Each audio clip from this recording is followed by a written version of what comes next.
May isa.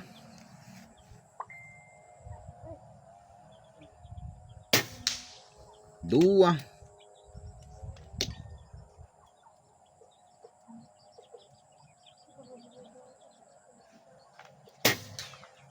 Okay, so 60?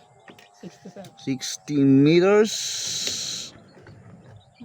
Siyempre. Medyo makapal dito ang damo. Sige, okay lang. Parallax. Firing. Hit. Mag-zoom out muna tayo. Then 70 ba? 70. Next 70. Okay.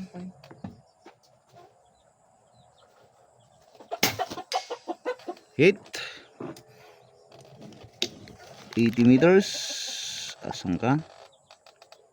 80 meters.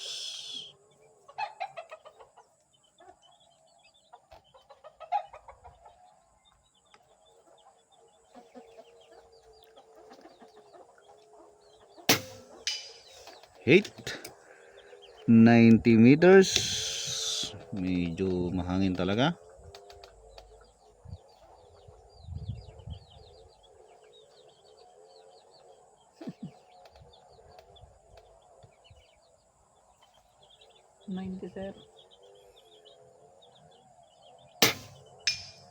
Hit 100 meters.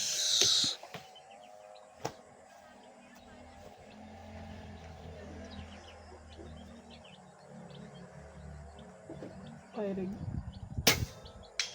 Hit. Galin ang side cam.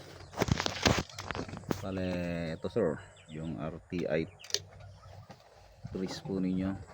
Ready to ship na po sir. Na-try na po natin hanggang 100 as requested. Okay na po. Ito na rin po yung dope ninyo. Sasabay natin sa photo or sa video. Ayun, thank you sir. Okay, pahabol ni shooter 110 meters.